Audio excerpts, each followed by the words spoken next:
In the early spring of 1982, a launch pad year of the Miami Vice cocaine-driven 80s, and as colorfully flamboyant and flashy MTV was starting to boom and the kids were wearing Jordache, parachute pants, Ocean Pacific sleeveless hoodies, and glacier glasses. James. Bonjour. Action. James. I was in perhaps the most formative and impressionable year of my life at the age of 12, and the Falklands War would make an indelible imprint on my imagination.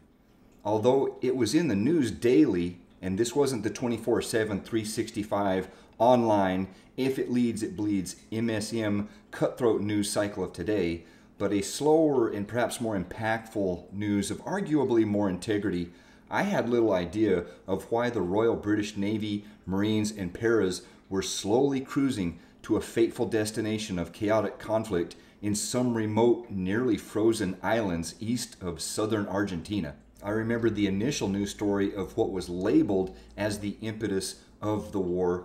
Argentinian forces occupied and raised their flag on one of the islands.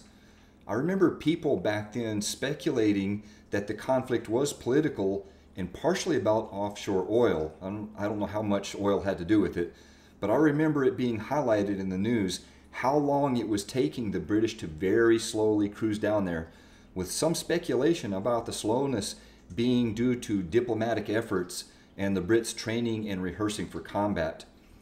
Next thing I knew, we woke up one morning to the morning news of British strikes and landings on islands, and it became daily updates of daring and heroically brave aerial and naval combat, with British Harrier pilots dogfighting Argentinian Mirages and A4 Skyhawks.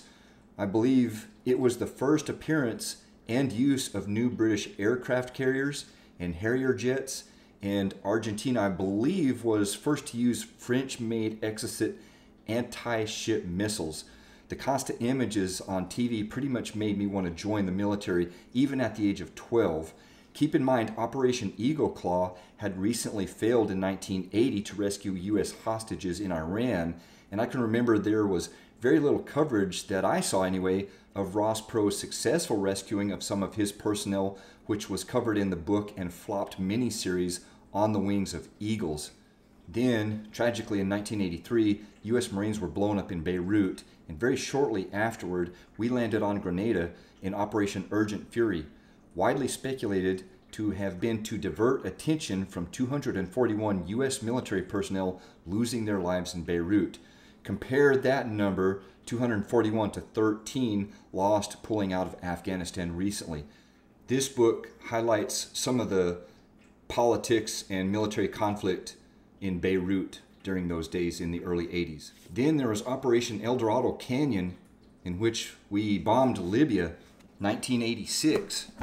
I entered the Marines in 1987, and there was Operation Just Cause in Panama in 1989, which I did not participate in. But I served in Desert Storm, and I remember my ex-wife and her family, they were going nuts with that being in the news all the time.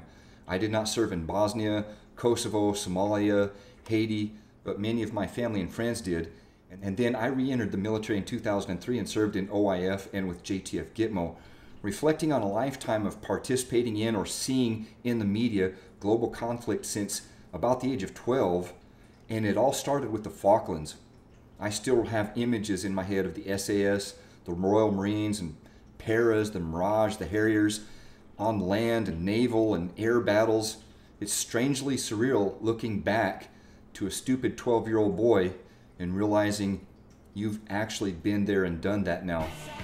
So if you're young and you haven't seen The Lion, don't worry, you're going to get your chance.